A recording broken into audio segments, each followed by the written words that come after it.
नाज़रीन, बाऊ खोसो गढ़ीअ सन रोड जो कम 10 सालन खां रोलड़े जो शिकार है, जंहिं करे ॻोठाणा सख्त परेशान आहिनि।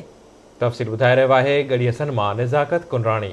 गढ़ीअ सन वेझे सिंध बलूचिस्तान जे मुख़्तलिफ़ शहरनि RD 44, आशिकाबाद, RD 238, पांवर सनड़ी समेत सवें ॻोठनि खे ठुल ऐं जीकाबाद सां मिलाईंदड़ बाऊ खोसो गढ़ीअ सन जे रोड जो कम लॻभॻि 10 सालनि खां वठी रोड़े जो शिकार आहे। रोड जो हालत ख़राब हुअण सबबि इलाइक़े वासी ऐं ईंदड़ वेंदड़ मुसाफ़िर सख़्त परेशानी खे मुंहुं ॾेई रहिया आहिनि। ॻोठाणे जो चवणु आहे त ठेकेदार पथर उछलाए मुंहुं न कयो आहे, जंहिं करे कम अध में रहियल आहे। इलाइक़े वासियुनि चयो आहे त 1976 में पीपल्स पार्टी पारां इलाइक़े वासियुनि खे ॾिनल रोड खे मुकमल नज़रअंदाज कयो वियो आहे, जॾहिं त चूंडियल नुमाइंदा वोट वठण बाद ग़ाइब थी वेंदा आहिनि। ही जो है बाऊ खोसे जो रोड वेंदे गढ़ी जो भुट्टा गढ़ी ताईं वेंदो आहे, हिन खे तमामु अरसो थी चुको आहे, जेको तयारु थी न चुको आहे ऐं पत्थर इलाही सालनि खां वठी ईअं पिया आहिनि।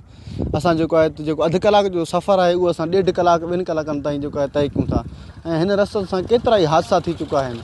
हीअ रस्ता जेके आहिनि असांजा जेके तक जा जेके नुमाइंदा आहिनि उन्हनि जे अॻियूं आहिनि उहे नज़रअंदाज कयूं वेठा आहिनि। इलेक्शन जे दौरान असांखां वोट त वठी वेंदा आहिनि, असां जेके आहिनि कूड़ा वाइदा त करे वेंदा आहिनि, पर हिन रोडनि खे, हिननि पत्थरनि खे, हिन रस्तनि खे, हिन जेके आवाम खे, हिन माण्हुनि खे कुझु न सम्झियो आहे। असां MP खे अर्ज़ु कंदासीं रोड सां हली त आवाम ॾाढो घणो तकलीफ़ थो ॾिसे।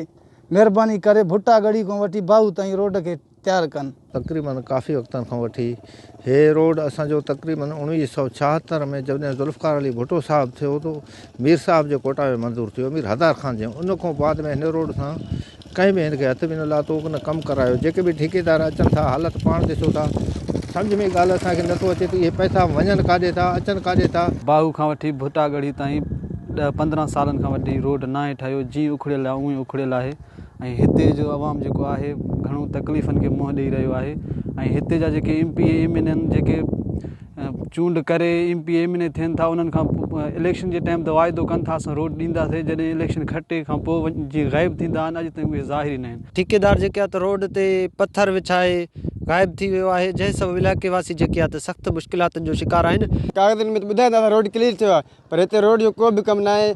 जॾहिं बारिश थिए थो त असांखे माना हफ़्तनि जा हफ़्ता निकिरण में वरी तकलीफ़ थिए थो, हिते जो जेके रहवासी सभिनि खे सभु वरी तकलीफ़ में आहिनि। रस्तो ज़बून हुअण सबबि जिते कारवां मुतासिर थिए थो, उते हादसा मामूल बणिजी विया आहिनि।